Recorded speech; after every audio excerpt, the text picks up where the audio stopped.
கர்த்தருடைய நாமம் மகிமைப்படுவதாக. இந்த காலை வேளையில நம்ம படித்த இந்த வேத பகுதியில தேவனாகிய கர்த்தர் அநேக அற்புதங்களை, அடையாளங்களை தம் ஜனத்திற்காக நம்ம செய்வதை நம்ம காண முடியும்.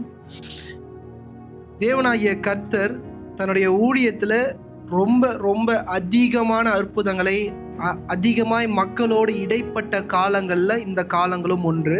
நீங்க மத்தேயு புஸ்தகம் 9வது அதிகாரம் 35வது வசனம் யாராச்சும் வாசிங்க. பின்பு இயேசு சகல பட்டணங்களிலேயும் கிராமங்களையும் சுற்றி திரிந்து ஜெப ஆலயங்களில் உபதேசித்து ராஜ்யத்தின் சுவிசேஷத்தை பிரசங்கித்து. போதுமா?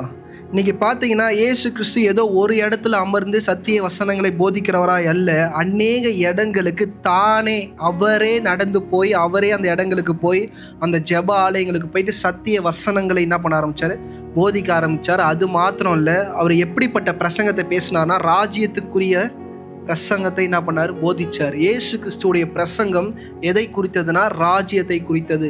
நம்ம நித்தியமாய் வாழப்போகிற ராஜ்யத்தை குறித்து மாத்திரம் தான் இயேசு அதிகமாய் பிரசங்கிக்க என்ன பண்ணாரு, ஆசைப்பட்டாரு. அது மாத்திரம் இல்லை, அநேக பிணியாளிகளை, அநேக மரித்து போனவர்களை என்ன பண்ணார், உயிரோடு எழும்ப பண்ணார். அநேகருக்கு அநேக அற்புதமான காரியங்களை என்ன பண்ணார், செய்தார்.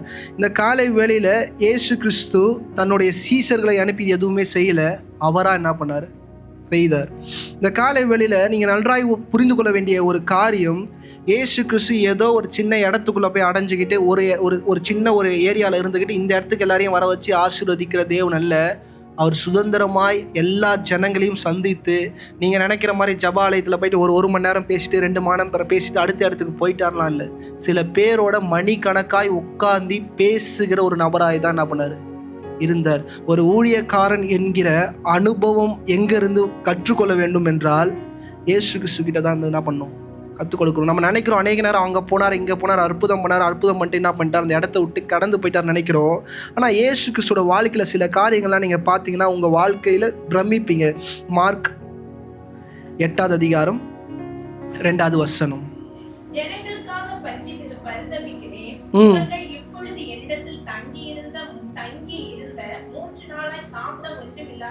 நல்லா கவனிங்க, இவங்க எப்படி இருந்தாங்கன்னா 3 நாள் இயேசு கூட என்ன பண்ணாங்களாம், இருந்தாங்களாம். 3 நாள்னா ஒரு நாளில் 24 hours. அது மாதிரி 3 நாளும் இயேசு கூடவே இருந்தாங்க. இயேசு என்ன பண்ணுறாரு, என்ன பேசுகிறாருன்ற காரியத்தை என்ன பண்ணுறாங்க, நன்றாய் கற்றுக்கொண்டு இருந்தாங்க. இன்றைக்கி அநேக நேரம் நீங்கள் என் கூட உங்களை டைம் ஸ்பெண்ட் பண்ண சொல்லி நான் சொல்லலை. ஆனால் பாருங்கள், இயேசு கிறிஸ்துவோட ஊழியம் எப்படி இருந்துச்சுன்னா, மக்கள் எதை பற்றி கேட்டாலும் அதை பற்றி போதிக்கிற ஒரு நபராய், பழைய ஏற்பாட்டோட காரியமாக இருக்கட்டும், அவங்க வாழ்க்கையை குறித்த காரியமாக இருக்கட்டும், அவர் அவைலபிளாக இருந்தார். நான் சொல்கிறது புரியுதா? அவரோட ஊழியம் எப்படி இருந்துச்சுன்னா அவைலபிளாக, அவரை எந்த நேரமும் அவரை சந்திக்கக்கூடிய இடத்துல தான் அவர் இருந்தார். நீங்கள் நல்லா கவனிங்க, எந்த ஜனத்திற்காய் அவர் காத்திருக்கிறார், எந்த ஜனத்தோடு அவர் இருக்க விரும்புகிறாருன்றதை நீங்கள் புரியணும்னா முதல் வசனம் வாசிங்க.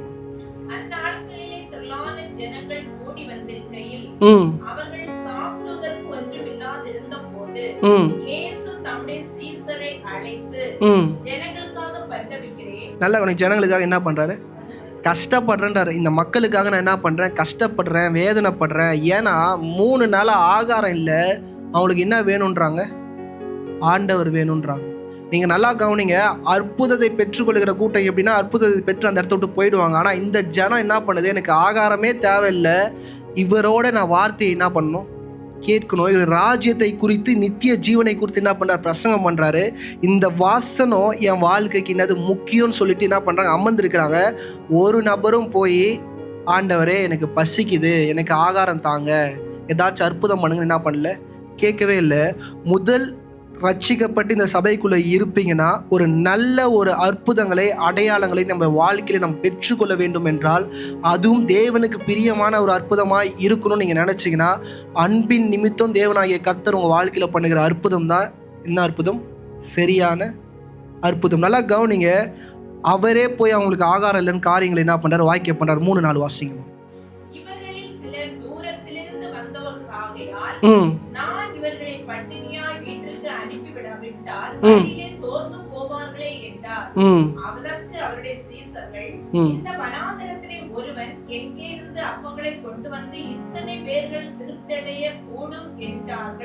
அவர் வீட்டுக்கு ஜனங்க போனாங்கன்னா என்ன ஆயிடுவாங்க, இன்னைக்கு நீங்கள் சோர்ந்து போவீங்களா இல்லையான்றதை நீங்கள் சொல்லவே தேவையில்லை. கர்த்தருக்கு என்ன பண்ணும் நல்லா தெரியும். நீங்கள் வாயை திறந்து அப்பா எனக்கு வலிக்குதுன்னு சொல்ல தேவையில்ல. ஒரு நல்ல தகப்பனுக்கு தன் பிள்ளை படுகிற வேதனை என்ன பண்ண முடியும், புரிந்து கொள்ள முடியும். இன்னைக்கு தேவனாகிய கர்த்தர் இப்படிப்பட்ட அன்புள்ள ஒரு கூட்டத்தை தான் நம்மளை இந்த காலை வேளையில் என்ன பண்ணுறாரு, கேட்கிறாரு. இவரே போய் சீசர்கள்கிட்ட கேட்கிறாரு, ஏதாச்சும் ரெடி பண்ண முடியுமான்னு கேட்கிறாரு. படிங்கம்மா. அதற்கு அவர், உங்களிடத்தில் எத்தனை அப்பங்கள் உண்டு என்று கேட்டார். அவர்கள் 7 அப்பங்கள் உண்டு என்றார். அப்பொழுது அவர் ஜனங்களை தரையிலே பந்தியிருக்க கட்டளையிட்டு அந்த 7 அப்பங்களை எடுத்து ஸ்தோத்திரம் பண்ணி அவர்களுக்கு பரிமாறும்படி சீசரத்தில் கொடுத்தார். நல்லா கவனிங்க. இந்த அற்புதம் யாரோ கேட்டு என்ன பண்ணல, நடக்கல. இன்னைக்கு ரட்சிக்கப்பட்டு இங்கே அமர்ந்திருக்கிறீங்க. உங்கள் இருதயத்தை நன்றாய் தேவனாகிய கர்த்தர் அறிந்திருக்கிறார். நீங்கள் ஜெபிக்க கூட தேவையில்லை. உங்களோட வழியை தேவனாகிய கர்த்தர் என்ன பண்ணுறாரு, அறிந்திருக்கிறார்ன்றதை மட்டும் நீங்கள் மறந்துடாது. ஏன்னா கர்த்தர் வந்து தேடி வந்து உதவி செய்கிற, தேடி வந்து ஆசீர்வதிக்கிற, தேடி வந்து அற்புதங்களை செய்கிற ஒரு தெய்வமாக என்ன பண்ணுறார், நம்ம மத்தியில் இருக்கிறார். நம்ம படித்த அதிகாரத்தில் நான் போதிக்க இருக்கிற தலைப்பு என்னன்னா, அற்புதத்தை அல்ல ரட்சிப்பை உயர்த்துங்கள். இந்த காலை வேளையில் இந்த சபைக்குள்ளே அமர்ந்திருப்பீங்கன்னா, அற்புதத்தை அல்ல ரட்சிப்பை உங்கள் வாழ்க்கையில் நீங்கள் உயர்த்த ஆரம்பிப்பீர்கள் என்றால், தேவனாகிய கர்த்தர் உங்களுக்கு தேவையான காரியங்களை அவர் நிச்சயமாக என்ன பண்ணுவார், சந்திப்பார். நீங்கள் படித்த இந்த அதிகாரத்தில் கடைசி மத்தேயுல இந்த 9வது அதிகாரத்தில் நீங்கள் கடைசியாக 2 அற்புதங்கள் இருக்கும். ஒரு 12 வருஷம் பெரும்பாடு உள்ள ஒரு ஸ்திரீயும் ஒரு தலைவருடைய மகளுக்காக ஒரு அற்புதத்தை தேவனாகிய கர்த்தர் செய்திருப்பார். ஆனால் இது ரெண்டுமே 2 விதமான அற்புதமாய் வேதத்தில் எழுதப்பட்டிருந்தாலும் அது ரெண்டுமே ஒரே ஒரு அற்புதம். ரட்சிக்கப்பட்டு அமர்ந்திருக்கிற நாம் இதை நன்றாய் புரிந்து கொள்ள வேண்டியது மிக மிக அவசியம். ஏன்னா ஒரு தலைவர் இயேசு கிறிஸ்துவை நோக்கி என்ன பண்றாரு, வராரு. படிங்க அந்த வசனத்தை. அப்பொழுது அவர் இவைகளை அவர்களுக்கு சொல்லிக் கொண்டிருக்கையில் தலைவன் ஒருவன் வந்து அவரை பணிந்து, என் மகள் இப்பொழுதுதான் மரித்து போனாள், ஆகிலும் நீர் வந்து அவள் மேல் உமது கையை வையும், அப்பொழுது பிழைப்பாள் என்றார். நல்லா கவனிங்க. ஒரு தலைவன் வந்து என் மகள் வந்து என்ன பண்ணா, இப்பதான் மரித்து போனால், அவன் மேல வந்து நீங்க என்ன பண்ணுங்க, கை வையும். ஆனால் நீங்கள் வேதத்தை நன்றாய் வாசிப்பீர்களானால், மத்தேயு, மார்க், லூக் எல்லாத்துலேயும் வாசிச்சிங்கன்னா, மகள் வந்து சாவில் வியாதியோட மரண படுக்கையில் என்ன பண்ணுறா, படுத்து கொண்டிருக்கிறா. அவளை உயிர்ப்பிக்கும்படியாக, அவளுக்கு சுகம் அளிக்கும்படியாக தான் தேவனாகிய கர்த்தர்கிட்ட அவர் என்ன பண்ணுறாரு, வராரு. இந்த இடத்துல நீங்கள் 2 விஷயங்கள் பார்க்கலாம். ஒரு பெண் வரா, அவள் எதுக்காக வரானா, நான் இயேசுவை தொட்டா போதும். இன்னொருத்தன் வரான், இயேசு வந்து என் பிள்ளையை தொட்டா போதும். 2 இடத்துலையும் தொடுகிற அனுபவத்தை எழுதியிருக்கிறாங்க. ஒரு நபர் வந்து பார்த்தீங்கன்னா ஆண், இருக்கிறதுலே மிகப்பெரிய பணக்காரன், பதவியும் அதிகாரத்தையும் உடைய ஒரு மனுஷன்.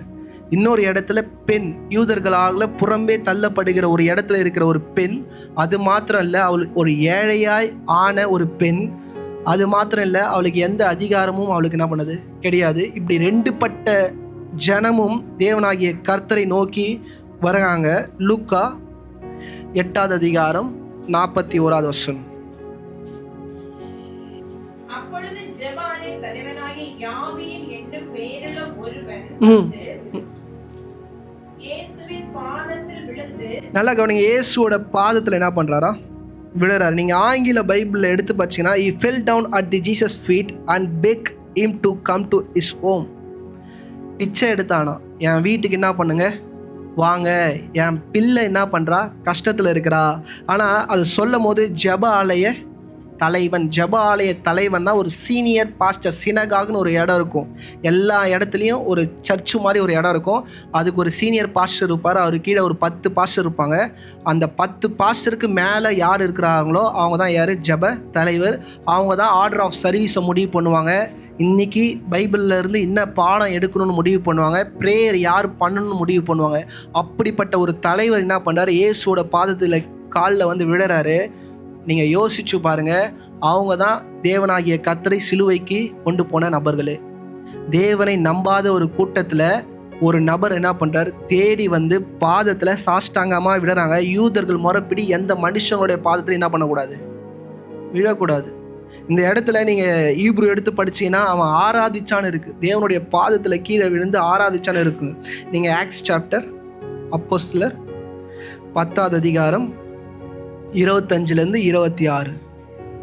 பேதுரு உள்ளே பிரவேசிக்கிற பொழுது கொர்நேலியு அவனுக்கு எதிர்கொண்டு போய் அவன் பாதத்தில் விழுந்து பணிந்து கொண்டான்.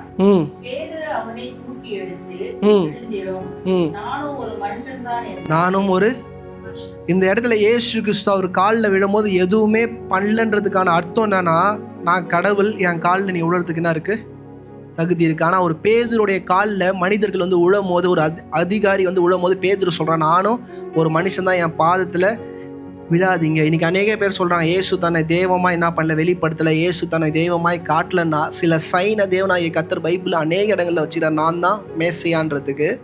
வெளிப்படுத்தின விசேஷம் 22வது அதிகாரம் 8 - 9. யோவானாகிய நானே இவைகளை கண்டும் கேட்டும் இருந்தேன். நான் கேட்டு கண்டபோது இவைகளை எனக்கு காண்பித்த தூதனை வணங்கும்படி அவன் பாதத்தில் விழுந்தேன். நல்லா கவனிங்க, யோவானே என்ன பண்றாரு, தூதனை பார்த்தோன்னே தூதனுடைய காலில் என்ன பண்றாரு, விழுறாரு. படிங்கம்மா. அதற்கு அவன், நீ இப்படி செய்யாதபடிக்கு பார், உன்னோடும் உன் சகோதரரோடும் தீர்க்கதரிசிகளோடும் இந்த புஸ்தகத்தின் வசனங்களை கைக்கொள்கிறவர்களோடு கூட நானும் ஒரு ஊழியக்காரன். யாரை பணிந்து கொள்ளு? நல்லா கவனிங்க, தேவனை மாத்திரம்தான் நம்ம பணிந்து கொள்ள வேண்டியது மிக மிக அவசியம். ரட்சிக்கப்பட்டு அமர்ந்திருக்கிறோம், அநேக நேரம் சில மனுஷங்க மேலே நம்ம சாய நம்மளோட இருதயம் நம்ம என்ன பண்ணோம், தூண்டும். நல்லா கவனிங்க, அப்போஸ்தலனாகிய பவுல் வந்து வேணான்ட்டார். ஆனால் யோவான ஒரு அப்போஸ்தலன், அவரும் ஆட்டோமேட்டிக்காக என்ன பண்ணுறாரு, போய் சாயிறார். ஒரு சூப்பர்ஃபிஷியலான காரியத்தை உங்கள் வாழ்க்கையில் பார்க்கும்போது don't felt on that human, அந்த மனுஷன் மேலே நீங்கள் என்ன பண்ணாதீங்க, சாயாதீங்க. உங்களை பேர் சொல்லி அழைத்த தேவனாகிய கர்த்தர் தான் என்றைக்குமே உங்கள் வாழ்க்கையில் முன்னாடி இருக்கணும். அநேக நேரம் பாஸ்டர் தள்ளி ஏன் கர்த்தரை நான் வைக்கிறேன்னா இதான் ரீசன். ஏன்னா தப்பி தவறி கூட இன்றைக்கி நம்ம காலில் விடுற பழக்கம் இல்லை, வேற ஒரு பழக்கத்துக்குள்ளே நம்ம என்ன பண்ணிக்கிறோம், மாட்டிக்கிறோம். நான் ஏன் இதை சொல்கிறேன்னா, இதை தேவனாகிய கர்த்தர் அருவருக்கிறார். இன்னைக்கு அந்த மனுஷன் காலில் விழும் போது யோசிச்சு பாருங்க, அந்த இடத்துல கப்பர்நாகும்ன்ற இடத்துல மிகப்பெரிய ஒரு தலைவன், அவன் இப்படி சொடுக்கு போட்டால் காரியங்கள் எல்லாமே நடக்கும். தான் பிள்ளைக்கு அவன் பார்க்க முடியாத மருத்துவம்னு ஒன்று கிடையவே கிடையாது. ஆனால் எதுவுமே நடக்கலைன்ற இடத்துக்குள்ளே வரும்போது அவன் யாருக்கிட்ட போகிறான், இயேசுகிட்ட போகிறான். நீங்கள் யோசிச்சு பாருங்க, உண்மையாக விசுவாசத்தோடு இயேசுகிட்ட போயிருப்பானா? கண்டிப்பாக கிடையாது. ஆனால் அவர் ஏதோ பண்ணுறாரு, அங்கே போனால் என்ன கிடைக்கும், சுகம் கிடைக்கும்னு சொல்லிட்டு தான் என்ன பண்ணுறான், ஓடி போகிறான். அநேக நேரம் நம்ம வாழ்க்கையிலையும் நம்மளோட இயலாமை வரும்போது, நம்மளோட முடியாமை, நம்மளால் பண்ண முடியல, நம்ம கையை மீறி எல்லாம் போயிருச்சுன்னும் போது எங்கே வந்து நிற்கிறோம், இது தேவனுக்கு பிரியமில்லாத ஒரு காரியம். நான் சொல்கிறது நல்லா புரிஞ்சுக்குவோம். சபைக்குள்ளே என் பிரச்சனை பீக்கில் போகுது பாஸ்டர், என் பிரச்சனை என் தலைக்கு மீறி போயிடுச்சு, என் கையை மீறி போயிடுச்சு, என்னால் ஒன்றுமே பண்ண முடியலன்னும் போது ஆண்டவர்கிட்ட போய் நிற்கிறீங்கல்ல, தேவனுக்கு அது பிடிக்காது. அதுக்காக உங்களை வெறுத்து ஒதுக்குறவர் இல்லை, அதுக்காக உங்களை தள்ளி விடுகிற கர்த்தர் அல்ல. அந்த நேரத்துலையும் உங்களை நேசிக்கிற ஒரு தகப்பனாய் தான் அவர் என்ன பண்ணுறார், நடந்து கொள்கிறாரு. ஓடி போய் காலில் விழுந்து அழுகுறான், கெஞ்சுறான், என் பிள்ளைக்காக வாங்க, மனம் இருங்க, என் பிள்ளைக்காக காரியங்கள் என்ன பண்ணுங்க செய்யுங்கன்னும் போது மத்தேயு 9வது அதிகாரம் 19வது வசனம். இயேசு எழுந்து தம்முடைய சீசரோடு கூட அவன் பின்னே போனார். அவர் எதுவுமே சொல்ல, நீ எனக்கு விரோதமான ஒரு ஆள், எனக்கு முரண்பான காரியங்களை நீங்கள் செய்கிறீங்க, உன் பிள்ளைக்கு நான் என்ன பண்ண மாட்டேன், இரக்கம் பாராட்ட மாட்டேன்னு தேவனாகிய கர்த்தர் சொல்லவே இல்லை. ஆனால் என்ன பண்ணுறாரு, அவங்கள வீட்டுக்கு போகிறார். அடுத்த வசனம் வாசிங்கம்மா. அப்பொழுது 12 வருஷமாய் பெரும் பாடுள்ள ஒரு ஸ்திரீ, நான் அவருடைய வஸ்திரத்தையாகிலும் தொட்டால் சொஸ்தமாவேன் என்று தன் உள்ளத்தில் எண்ணிக்கொண்டு அவன் பின்னாலே வந்து அவருடைய வஸ்திரத்தின் ஓரத்தை தொட்டாள். இயேசு திரும்பி அவளை பார்த்து, மகளே. நல்லா கவனிங்க, ஒரு பெரும்பாடு உள்ள ஸ்திரீ என்ன பண்றா, ஆண்டவர் தெத்திக்கிட்டே வந்து அவருடைய வஸ்திரத்தை தொடுறா. ஆனா இங்க என்ன நடக்குது, உண்மையா ஒரு மிகப்பெரிய அதிகாரியோட பிள்ளை உயிருக்கு என்ன பண்ணிட்டு இருக்கிறா, போராடி கொண்டிருக்கிறா. அந்த பிள்ளையை காக்கும்படி பாதுகாக்கும்படி அவரை தகப்பன் என்ன பண்றாரு, இயேசு கிறிஸ்துவ நைசா தள்ளிக்கிட்டு போறாரு.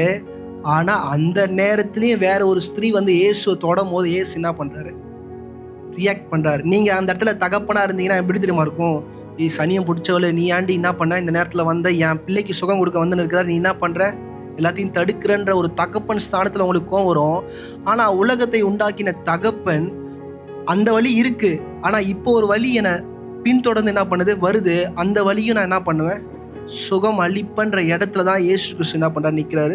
மார்க்கின் புஸ்தகம் 5ஆம் அதிகாரம் 25-26. அப்பொழுது 12 வருஷமாய் பெரும் பாடுள்ள ஒரு ஸ்திரீ அநேக வைத்தியர்களால் மிகவும் வருத்தப்பட்டு தனக்கு உண்டானவைகள் எல்லாம் செலவழித்தும் சற்றாகிலும் குணமடையாமல் அதிக வருத்தப்படுகிற பொழுது. நல்லா கவனிங்க, இவ எத்தனை வருஷம்? 12 வருஷம் வியாதியில கஷ்டப்படுறா. அந்த பெண் பிள்ளையோட வயசு என்ன? 12 வயசு. கிட்டத்தட்ட 2 பேருக்கும் 12 என்கிற இடத்துல வேதத்தில் என்ன பண்ணுறாங்க, தெளிவாக குறிப்பிடுகிறாங்க. ஏன்னா 2 பேருக்கும் கிட்டத்தட்ட வேதனைகள் சேமன். நீங்கள் பார்த்தாலும் இந்த பெரும்பாடு உள்ள ஒரு ஸ்திரீயோட வேதனை ரொம்ப பெருசு. இன்னைக்கு அந்த ரத்த போக்குன்ற ஒரு காரியம் பெண்களுக்கு நல்லா புரியும். நான் பேசுகிற காரியம் அது 12 வருஷமாக ஒரு பெண்ணுக்கு இருந்தால் மரண வேதனை. என்னது? அந்த வலியை தாங்கவே முடியாது. நீங்கள் ஒரு 6 மாதம் அந்த வழியில் நீங்கள் கடந்து போனீங்கனாலே செத்து போயிடலாமான்னு தோணும். ஒரு வேலை செய்ய முடியாது, எதுவுமே பண்ண முடியாது. அது அருவருப்பாக என்ன பண்ணோம் உங்கள் வாழ்க்கையில் தோணும். 12 வருஷம் அதை சுமந்து கொண்டு இருக்கிற ஒரு பெண் என்ன பண்ணுறா, இயேசுவை நோக்கி வரும்போது அவள் எப்படி வரானா, தனக்கு உண்டான சொத்து எல்லாத்தையும் வித்துட்டா. ஆனாலும் என்ன ஆகல, சுகம் கிடைக்கல. பிச்சைக்காரியாக என்ன பண்ணுறா, நிற்கிறா. ஆனால் ஒரு விஷயம் நல்லா யோசிச்சு பாருங்க, இயேசுவை தொட்டா எனக்கு என்ன கிடைக்கும்? யார் சொல்லி கொடுத்தா? வேதத்தில் எங்கேயுமே அப்படி நம்ம பார்த்துருக்க மாட்டோம். இப்படிப்பட்ட ஒரு அற்புதத்தை நம்ம வேதத்தில் எங்கேயுமே பார்த்துருக்க மாட்டோம். மேலே நீங்கள் வந்து பார்த்தீங்கன்னா 12 வருஷமாய் 12 வயது உள்ள ஒரு பெண் என்ன பண்ணுறா, வழியில் வேதனையில் துடிச்சுட்டு இருக்கிறா. அவங்க அப்பா வர்றாரு. நல்லா கவனிச்சு பாருங்கள், யூத முறைப்படி ஒரு 12 வயசை ஒரு தொட்ட ஒரு பெண் எதற்கு அடையாளமாக இருக்கிறான்னா, ஒரு குழந்தையாக இருக்கிறவ மகளாக மாறிடுவா. ஒரு பெண்மை, ஒரு திருமணத்துக்கு தயாரான ஒரு மகள். அந்த இடம் தான் அந்த பெண் முதிர்ச்சியான இடம். ஆனால் அந்த முதிர்ச்சியான இடத்துல அவள் சாவ போகிறான்றத ஒரு தகப்பனால் என்ன பண்ண முடியல, ஏற்றுக்கவே முடியல. அவர்கிட்ட பணம் இருக்குது, பவர் இருக்குது, ஒன்றுமே பண்ண முடியல. இந்த இடத்துல நல்லா நீங்கள் ஆழமாக போய் யோசிச்சு பாருங்கள். அம்மா தான் ஓடி அந்த என்ன பண்ணியிருக்கணும், ஆனால் ஒரு தகப்பன் ஓடியாந்து வந்து அழுகுறாரு. அவரோட பதவி, அவரோட புகழ் எதுவுமே பார்க்காம இயேசுவோட பாதத்தில் என்ன பண்ணுறாரு, உணர்றாரு. கண்ணீரை என்ன பண்ணுறாரு, தார தாரையாக சிந்துறாரு. எதுக்காகனா, தான் பெத்தெடுத்த மகளுக்காக. இன்னைக்கு பூமியில் இருக்கிற ஒரு தகப்பனுக்கே இப்படிப்பட்ட அன்பு இருக்குன்னா, நான் இன்னைக்கு சொல்கிறேன், உங்களையும் என்னையும் உண்டாக்கின தகப்பன் எப்படிப்பட்டவராக இருப்பான்றதை என்றைக்கும் மறக்கிறார். அவன் புகழை பற்றி யோசிக்கல, அவன் பவரை பற்றி யோசிக்கல. ஏன் இயேசு கிறிஸ்து காலில் போய் விழுந்தா சினகரி சங்கத்துலேருந்து அவனை பதவியிலேருந்து என்ன பண்ணுவாங்க, தூக்கிடுவாங்க. அதுக்கப்புறம் அந்த இடத்துல அவனோட கவரமாய் அவனால் என்ன பண்ண முடியாது, வாழ முடியாது. ஆனால் அவன் அதை பற்றிலாம் என்ன பண்ணல, யோசிக்கல. எனக்கு என் பிள்ளை தான் முக்கியன்ற இடத்துல இந்த பூமியில் இருக்கிற தகப்பன் இருப்பானா? இன்னைக்கு யோசிச்சு பாருங்கள், உங்களை உண்டாக்கின தகப்பன் எப்படி பிதாக்கிட்டு அழுதுன்னு இருப்பான்னு யோசிச்சு பாருங்கள். உங்களுக்காக அனுதினமும் உங்களுக்காக நான் சொல்கிறேன், முட்டி போட்டு ஜெபிக்கிற அவர் தான். உங்கள் ஊழியக்காரனை விட உங்களுக்காக அனுதினமும் கண்ணீர் சிந்தி ஜெபிக்கிற ஒரு நபர். நீங்கள் ரட்சிக்கப்படணும், நீங்கள் தொடப்படணும், உங்கள் வாழ்க்கை மாறணுன்ற ஒரே ஒரு இருதயம் யாருக்கு இருக்குன்னா, தகப்பனுக்கு மாத்திரம்தான் என்ன பண்ணுது, இருக்குது. ஆனால் இந்த பக்கம் அப்படியே பார்த்தா 12 வருஷம் பெருபாடு உள்ள ஸ்திரீ, அப்படிப்பட்ட ஒரு ஸ்திரீயோட வாழ்க்கை எப்படி இருக்குன்னு யோசிச்சு பாருங்கள். அருவருப்பாக இருக்கும். இன்னைக்கு இந்த பெண் பிள்ளையை 12 வருஷம் தன் தகப்பன் தூக்கி கொஞ்சிருப்பாரு, தன் தாய் தூக்கி கொஞ்சிருப்பாங்க, தன் தேவையான எல்லா காரியத்தையும் என்ன பண்ணியிருப்பாங்க, கொடுத்துருப்பாங்க, கட்டி பிடிச்சிருப்பாங்க, முத்தம் என்ன பண்ணியிருப்பாங்க, கொடுத்துருப்பாங்க. அப்படியே இந்த பக்கத்தை ஏசு கிறிஸ்து காட்டுறாரு. இந்த பெண்ணை யாரும் தொடவே என்ன பண்ணிட்டாங்க, அவளை தொட்டா தீட்டு. பழைய ஏற்பாடின்படி அவளை தொட்டா அவளோட தீட்டு. அவளை தொட்டா 7 நாள் எங்கேயும் வெளியே போக முடியாது. ஏன், அவள் படுக்கையை தொட்டா கூட ஒரு நாள் ஃபுல்லாக என்னது, தீட்டு. லேவியாகமம் 15ஆம் அதிகாரம் 19ஆவது வசனம்.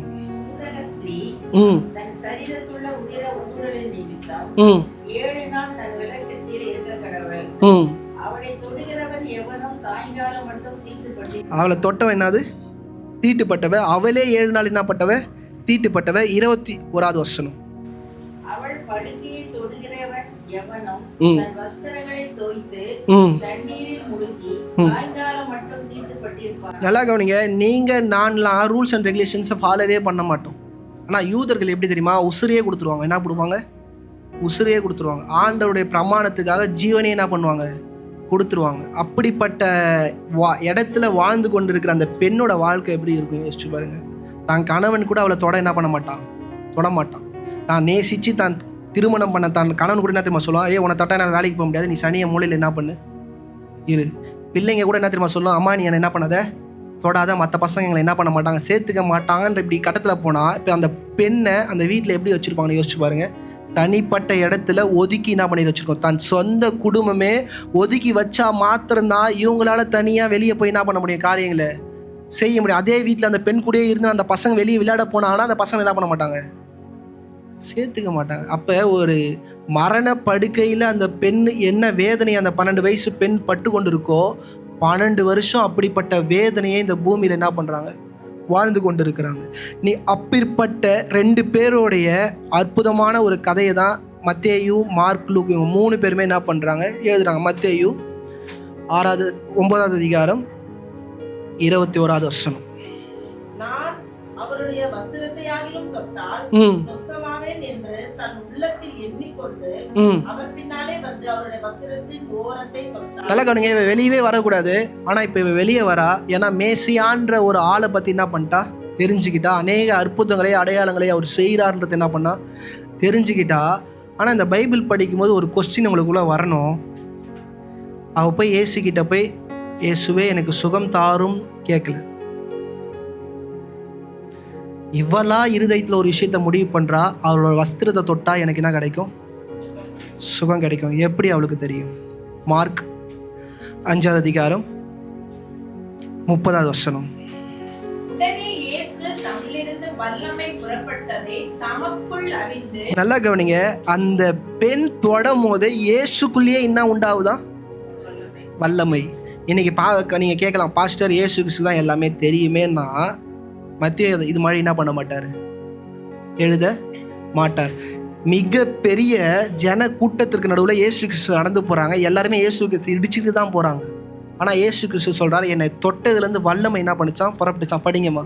உடனே இயேசு தம்மிலிருந்து வல்லமை புறப்பட்டதை தமக்குள் அறிந்து ஜன கூட்டத்திற்குள்ளே திரும்பி, என் வஸ்திரத்தை தொட்டது யார் என்று கேட்டார். என் வஸ்திரத்தை தொட்டது ஒரு தெய்வத்துக்கு, தெய்வத்தால் சொல்ல முடியாத ஒரு விஷயத்த தெய்வமே ஓப்பனாக என்ன பண்ணுறாரு, சொல்கிறாரு, என் வஸ்திரத்தை தொட்டது யார். இன்னைக்கு சபை நல்லா புரிஞ்சுக்கோங்க, சில காரியங்கள் உங்கள் வாழ்க்கையை பிரமிக்க வைக்கும். மத்தேயுக்கு பிரமிச்சிருச்சு. என்னடா மேசையாவே திரும்பி என்னை தொட்டது யாருன்னு கேட்குறாரு. இப்போ அந்த தொட்டது யாருடா? கூட இருக்கிற சீசர்லாம் சொல்கிறாங்க, இங்கே நிறைய பேர் இருக்கிறாங்க, யார் உங்களை தொட்டது நம்ம எப்படி சொல்ல முடியும்? இல்லை, என்னை தொட்டது ஒரு நபர். என்னை தொட்டது ஒரு நபர். 33வது வசனம் வாசிங்கம்மா. தன்னிடத்தில் சம்பவித்ததை அறிந்து அந்த ஸ்திரீயானவள் பயந்து. அந்த ஸ்திரீக்கு என்ன வந்துருச்சு? பயம் வந்துச்சு. அந்த ஸ்திரீக்கே டவுட் வரும். ஏன்னா அவள் பெரும்பாடு உள்ள ஸ்திரீ.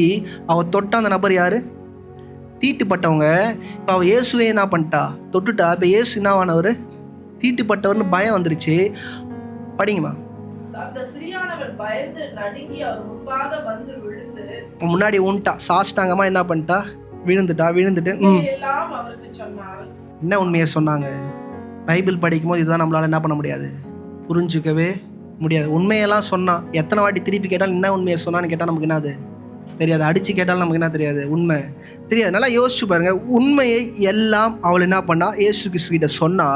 சொல்லும் போது சீசர்களுக்கே நடக்குன்னு ஆயிடுச்சு, உண்டாயிருச்சு. இன்னைக்கு இப்பேற்பட்ட விசுவாசம் அந்த பெண்ணோட வாழ்க்கையில உண்டானது. இப்படிப்பட்ட ஒரு ரகசியம் அவள் வாழ்க்கையில உண்டானது. இப்படிப்பட்ட உண்மை அவள் வாழ்க்கையிலேருந்து மேசியாவுக்கே அவள் என்ன பண்றா, திருப்பி சொல்றா. சொல்லும் போது எல்லாருக்குமே என்ன ஆயிடுச்சு, பயமாயிருச்சு. ஏன் மத்தேயு, மார்க் இந்த விஷயத்தை வெளியே சொல்லவே இல்லைன்னா, அவங்கள விட சூப்பரிஷியலான ஒரு பெண் தான் இந்த பெண். நான் ஏன் இன்னைக்கு சொல்றேன்னா, தேவனை அறிகிற அறிவு தேவனோடு பழகினா கூட கிடைக்காது. நல்லா சொல்கிறேங்க, இந்த சபையில் உங்களுக்கு சொல்கிறேன், தேவனோடு நீங்கள் கூட இருந்தால் கூட தேவனை அறிகிற அறிவை உங்களால் என்ன பண்ண முடியாது, சில நேரம் பெற்றுக்கொள்ள முடியாது. அந்த உணர்வு உங்களுக்கு வேணும், அந்த இருதயம் வந்தால் தான் உங்களால் என்ன பண்ண முடியும், அதை புரிந்து கொள்ள முடியும். மத்தேயு 9வது அதிகாரம் 21வது வசனம். நான் அவருடைய வஸ்திரத்தையாகிலும் தொட்டால் சுஸ்தமாவேன் என்று தன் உள்ளத்தில் எண்ணிக்கொண்டு அவர் பின்னாலே வந்து அவருடைய வஸ்திரத்தின் ஓரத்தை தொட்டார். அவ எதை தொட்டா? வெறும் வஸ்திரத்தின் ஓரத்தை தான் தொட்டா. வஸ்திரத்தை என்ன பண்ணல, தொடல. என்னாகமம் 15வது அதிகாரம் 38 39. நீ இஸ்ரவேல் புத்திரரிடத்தில் பேசி, அவர்கள் தங்கள் தலைமுறை தோறும் தங்கள் வஸ்திரங்களின் ஓரங்களிலே தொங்கல்களை உண்டாக்கி, ஓரத்தின் தொங்கல்களிலே இளநீல நாடாவை கட்ட வேண்டும் என்று அவர்களுக்கு சொல்.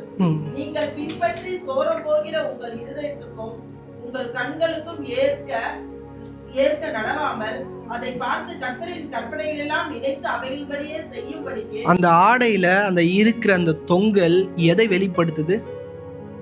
ஆண்டவருடைய வார்த்தையை இஸ்ரவேலுக்கு முழுவதுமா என்ன பண்ணுது? வெளிப்படுத்துது. ஒரு ஆண் மகனாக இருந்தாலும் சரி, ஒரு பெண் மகனாக இருந்தாலும் சொல்லி, அவள் ஆடை எடுத்து போடும் போது அந்த ஆடை எதை தெரியுமா ரெப்ரசன்ட் பண்ணுது? இந்த ஆடை பரிசுத்தத்துக்குரியது, உன் வாழ்க்கையும் பரிசுத்தத்துக்குரியதாக தான் இருக்கணுன்றத போதிக்கக்கூடிய ஆடையாக தான் இருக்குது. இன்றைக்கி நம்ம போடுற ஆடையில் ஒன்றுமே ரெமம்பரன்ஸ் இல்லாதனால தான் நம்ம இஷ்டத்துக்கு பாவங்களை என்ன பண்ணுறோம், செய்கிறோம். ஒரு வாட்டியும் அந்த ஆடையில் அந்த தொங்கலை யூதர்கள் பார்க்கும் போதெல்லாம் ஒரு விஷயம் தெரியும், நான் ஆண்டவருக்காக பரிசுத்தமாக இந்த பூமியில் என்ன பண்ணுவேன், வாழும்.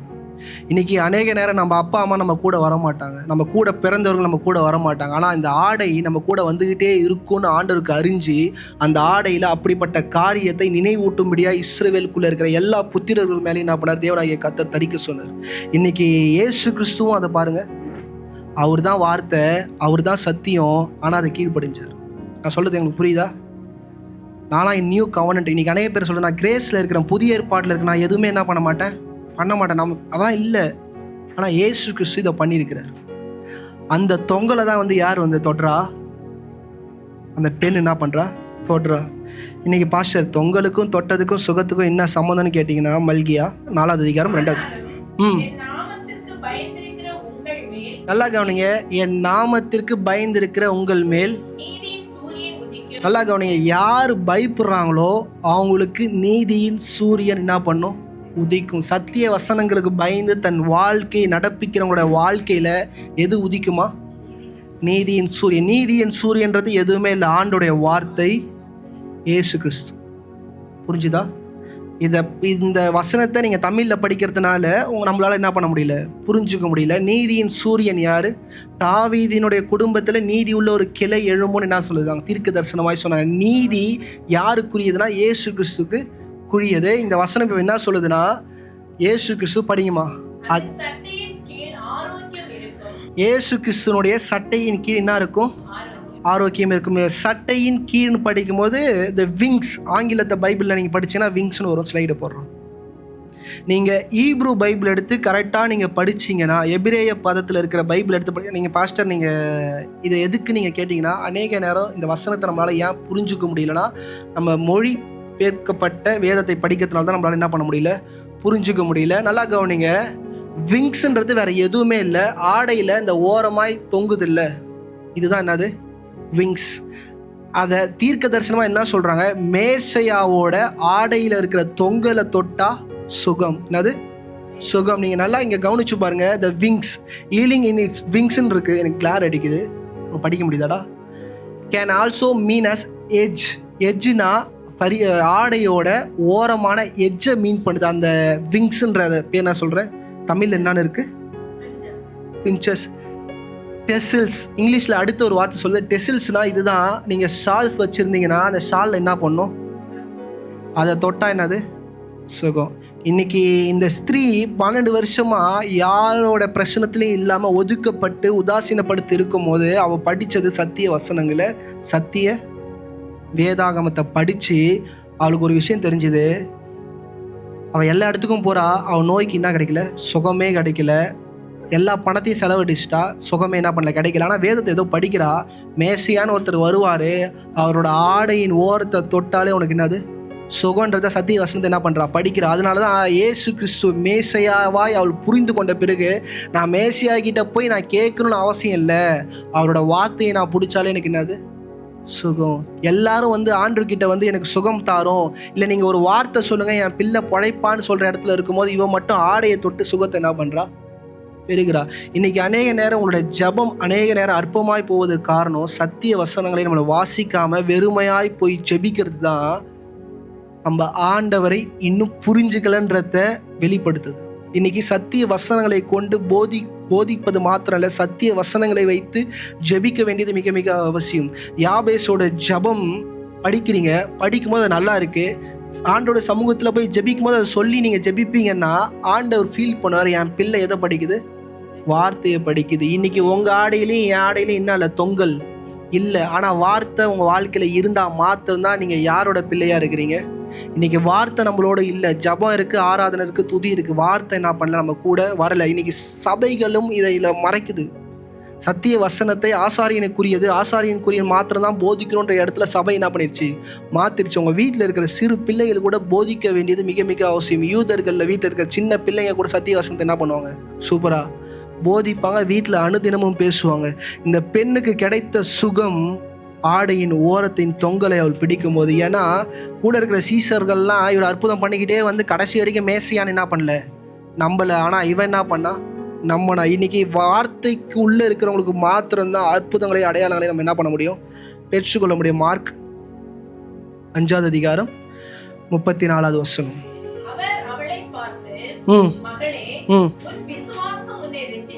உன் விசுவாசம் என்ன பண்ணுச்சு? இன்னைக்கு நம்மளோட விசுவாசம் சுகத்தை தராது, நம்மளோட விசுவாசம் நமக்கு அற்புதத்தை தராது. தேவனாகிய கர்த்தர் ஒன்று சொல்றாரு, உனக்கு என்ன கிடைச்சது, ரட்சிப்பு கிடைச்சதுன்றார். அவள் எப்போ தொட்டாலோ அப்பயே அவளுக்கு சுகமாயிருச்சு, அந்த போக்கு என்ன பண்ணிருச்சு, நின்றுச்சு. ஆனால் ஏசு கிறிஸ்து அவர் செஞ்ச அற்புதத்தை பற்றி அந்த இடத்துல பேசல. எல்லாருமே இருக்கிறாங்க, அந்த பெண்ணை பார்த்து சரியாயிடுச்சுன்னு அப்படிலாம் பேசல. ஆனால் அவர் சொல்கிறாரு, நீ ரட்சிக்கப்பட்டன்ற. யார் ரட்சிக்கப்படுவானா, ஏசு கிறிஸ்து யார் என்று முழுமையாய் தெரிஞ்சவங்க மாத்திரம்தான் என்ன பண்ண முடியும், ரட்சிக்க முடியும். இங்கே இந்த பைபிளை எல்லாரும் படிக்கும் போது ஈலிங்கை ஃபோக்கஸ் பண்ணின்னு இருக்கிறாங்க, அற்புதத்தை என்ன பண்ணுறாங்க, ஃபோக்கஸ் பண்ணின்னு இருக்கிறாங்க. ஆனால் ஏசு கிறிஸ்து சொல்கிறார், ரட்சிப்பை என்ன பண்ணுறாரு, ஃபோக்கஸ் பண்ணின்னு இருக்கிறார். லூக்கா 8வது அதிகாரம் 49வது வசனம்.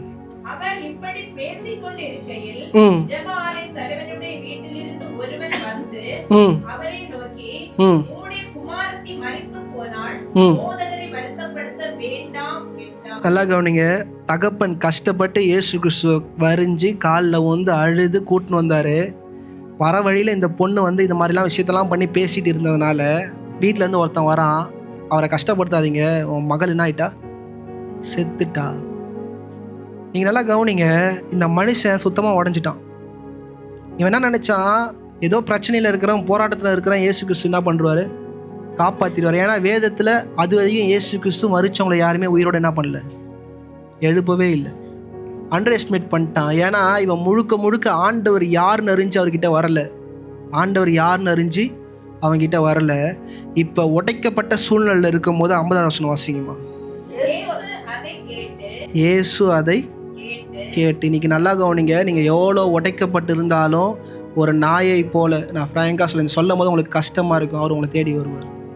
நீ அவரை கூப்பிடணும்னு அவசியம் இல்லை, நீ அவரை கேட்கணும்னு அவசியம் இல்லை, அவரே வாலண்டரியாக உங்ககிட்ட வந்து உங்ககிட்ட என்ன பண்ணுவார், பேசுவார். அவர் தான் என் தேவனாகிய கர்த்தர், நான் ஆராதிக்கிற தெய்வம் அப்படிப்பட்டவர் தான். நான் எவ்வளோ பாவம் செஞ்சுட்டு நான் ஓடி ஒளிஞ்சாலும் நான் என் வாழ்க்கையில் அனுபவத்தில் சொல்கிறேன், என்னை தேடி வந்து பேசுகிறவர் என் கர்த்தர், எந்த மனுஷனும் கிடையாது. அவர் என்கிட்ட வந்து பேசுவார், நீ வா, உன்னை நான் என்ன பண்ணுறேன், பயன்படுத்துகிறேன், நீ வா, உன்னை நான் என்ன பண்ணுறேன், காக்குறேன்னு சொல்லிட்டு. இன்றைக்கி அநேக நேரம் இயேசு அற்பமாக நினைக்கிறோம், நம்ம கூட்டாதான் அவர் வருவார், நம்ம ஜெபிச்சாதான் வருவார்னு நினச்சிட்டு இருக்கோம். அநேக நேரம் இங்கே இருக்கிற அநேகருக்கு அந்த அனுபவம் இருக்கும்.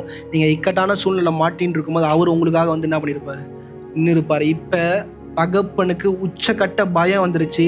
நான் ஆசாசையாக வளர்த்த 12 வருஷம் நான் வளர்த்தெடுத்த என் பிள்ளை என்ன ஆயிடுச்சு, செத்து போயிடுச்சு. நான் அவன் அழுவலை, கதறில், உள்ள ஒட்டையுது, உள்ள இருதம் என்ன பண்ணுது, ஒட்டையுது. இயேசு அதை அறிஞ்சு சொல்கிறாரு, அதை கேட்டு பயப்படாது. என்னது, பயப்படாது. இன்றைக்கி உங்கள் வாழ்க்கை எவ்வளோ கஷ்டமான சூழ்நிலையில் போனாலும், வருத்தமான சூழ்நிலையில் போனாலும், தேவனாகிய கர்த்தர் சொல்லுகிற ஒரே ஒரு காரியம், பயப்படாது. என்னது, பயப்படாது. படிங்கம்மா.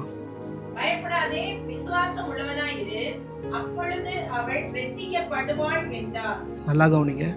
சுகமாவால் சொன்னாரா, உயிர் பிழைப்பான்னு சொன்னாரா, ரட்சிக்கப்படுவாள். இன்னைக்கு சபைக்குள்ளே அமர்ந்திருக்கிற நாம் நன்றாய் புரிந்து கொள்ள வேண்டும், நம்ம வாழ்க்கையில் ரட்சிப்பு மிக மிக அவசியம். விசுவாசம் இருக்கணும். அவங்க அப்பா பார்த்து சொல்கிறாரு, நீ விசுவாசமாக இரு, நான் உன் பிள்ளை என்ன பண்ணுறேன், ரட்சிக்கிறேன். அவருக்கு ஒன்றுமே புரியல. வேதத்தை நன்றாய் படித்து கரைச்சி குடித்தவர். நான் நிற்கிறதுக்கான நோக்கம் வேறு, ஆனால் அவர் சொல்கிற நோக்கம் வேறு. உன் பிள்ளை இன்னைக்கு ரட்சிக்கப்படுவார். இன்னைக்கு தேவனாகிய கர்த்தர் நல்லா புரியுங்க. நீங்கள் அவர் மேலே விசுவாசமாக இருந்தால் உங்கள் பிள்ளை என்ன பண்ணும், நான் சொல்கிறது புரியுதா? இங்கே இயேசு கிறிஸ்து கிட்ட யாரை விசுவாசமாக இருக்க சொல்கிறாரு, தகப்பனை விசுவாசமாக இருக்க சொல்கிறாரு. உன் பிள்ளை என்ன பண்ணும், ரட்சிக்கப்படும். அந்த பொண்ணு தன்னுடைய ரட்சிப்புக்காக எதுவுமே பண்ணல. ஆனால் அவர் சொல்கிறாரு, நீ என் மேலே விசுவாசமாக இருந்தினா அந்த மரிச்சு போய் இருக்கிற உன் பெண்ணை நான் எழுப்பும் போது அவளும் என் மேலே என்ன பண்ணப்படுவா, விசுவாசமாக இருப்பான்ற ஒரு ஸ்டேட்மெண்ட் தான் அந்த இடத்துல என்ன பண்ண தேவனாகிய கர்த்தர் வைக்கிறார். மத்தேயு 9வது அதிகாரம் 23 25. இயேசுவானவர் தலைவனுடைய வீட்டிலே வந்து நல்லா கவனிங்க. மகள் என்ன பண்ணிட்டா, இறந்துட்டான்னு செய்தி வந்துருச்சு. இயேசு என்ன பண்ணிட்டார், தலைவனோட வீட்டுக்கு என்ன பண்ணிட்டா வந்துட்டாரு. படிங்கம்மா. தாரை ஊதுகிறவர்களையும் இறக்கிற ஜனங்களையும் கண்டு விலகுங்கள், இந்த சிறு பெண் மரிக்கவில்லை. நல்லா கவனிங்க.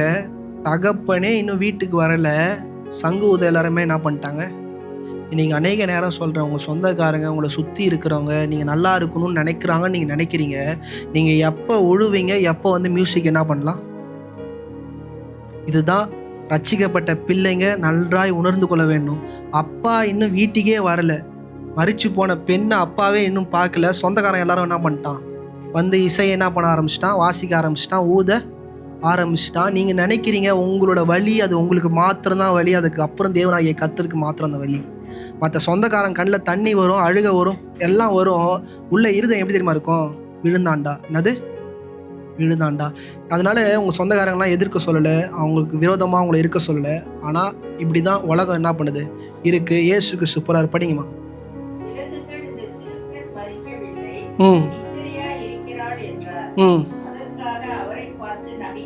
என்ன பண்ணாங்களாம், நகைத்தார்கள் என்றால் சிரிச்சாங்களாம்.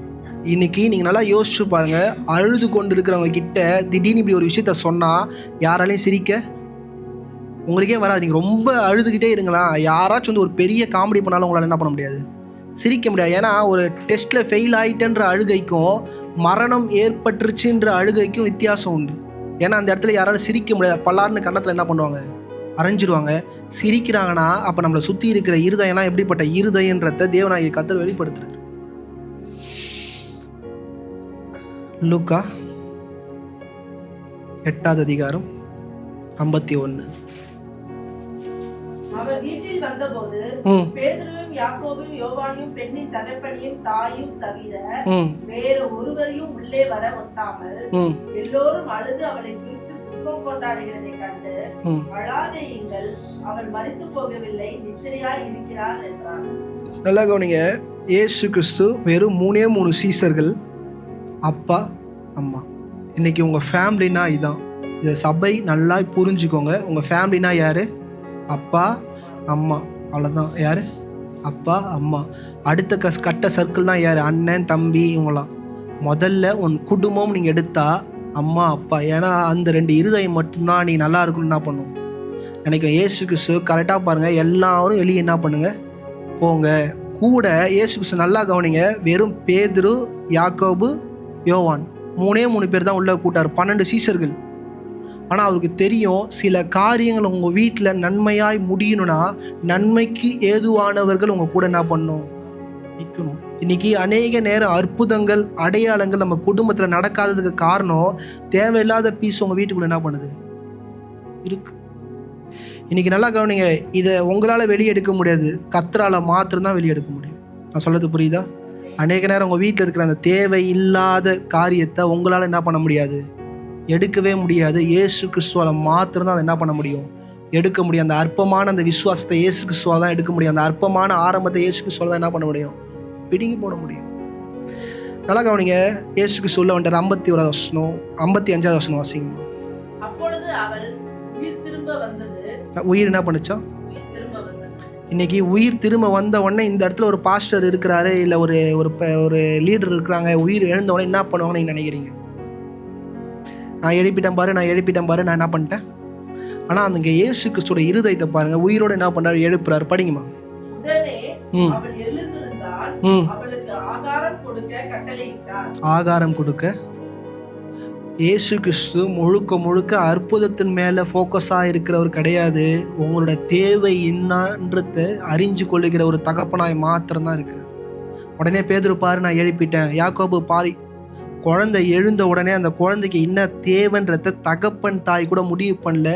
இயேசு கிறிஸ்து என்ன பண்றாரு, ஆகாரத்தை கொடுக்க சொல்லி தன் தாய்கிட்ட என்ன பண்றாரு, கட்டளை இடுகிறார். படிங்கம்மா. அவள் தாய் தகப்பன்மார் ஆச்சரியப்பட்டார்கள். அப்பொழுது நடந்ததை ஒருவருக்கும் சொல்லாது இருக்கும்படி அவர்களுக்கு கட்டளையிட்டார். ஆண்டவர் பப்ளிக்கா செய்கிறவர் கிடையாது. சில காரியங்களை உங்கள் வாழ்க்கையில் அவர் பப்ளிக்காக என்ன பண்ண மாட்டார், செய்ய மாட்டார். ஆனால் அவங்களுக்காக அவர் என்ன பண்ணுவார், நிச்சயமாய் செய்வார். ஆனால் உங்களுக்கு அப்படிப்பட்ட விசுவாசம் உங்கள் வாழ்க்கையில் இருக்குன்னா உங்கள் பிள்ளைகளோட வாழ்க்கை மறித்தே போய் இருந்தாலும் அதை உயிர்ப்பிக்க அவர் வல்லவராக என்ன பண்ணுறாரு இருக்கிறார். இந்த காலை வேளையில் உங்கள் பிள்ளைகளோட படிப்பாக இருக்கலாம், இல்லை தொழிலாக இருக்கலாம், வேலையாக இருக்கலாம், அது எந்த அளவுக்கு மறித்து போய் இருந்தாலும் உங்களோட விசுவாசம் அதை என்ன பண்ணும், லிஃப்ட் அப் பண்ணும். இந்த காலை வேளையில் நீங்கள் செபிக்கும் போது சில வசனங்களை சொல்லி செபிக்க உங்களுக்கு நான் என்ன பண்ணுறேன், அன்பாய் போதிக்கிறேன். தயவு செய்து வெறுமையாக போய் எதையும் வச்சு ஜெபம் பண்ணாதீங்க. சத்திய வசனங்களை படித்து அதுக்குள்ளே இருக்கிற தாகங்களை சொல்லி, ஆண்டவரே இந்த நபருக்கு நீர் பண்ணீர், என் பிள்ளைக்கு என்ன பண்ணுங்க. ட்ரையாக போய் ஜபத்தை என்ன பண்ணாதீங்க, ஏறெடுக்காதீங்க.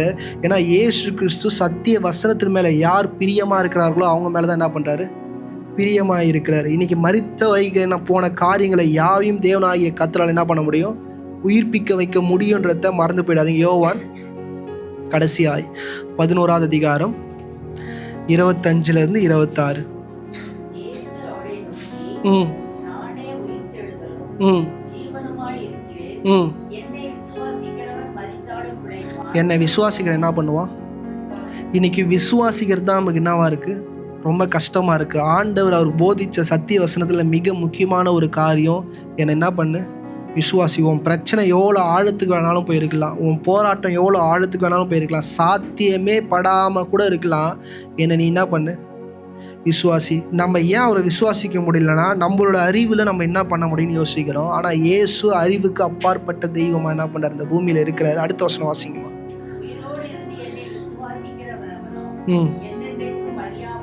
அறியாமலும் என்ன பண்ணுவானா இருப்பானா. இந்த வசனத்தை பற்றி நான் ஏற்கனவே உங்களுக்கு என்ன பண்ணியிருக்கிறேன், போதிச்சிருக்கிறேன். நல்லா கவனிங்க.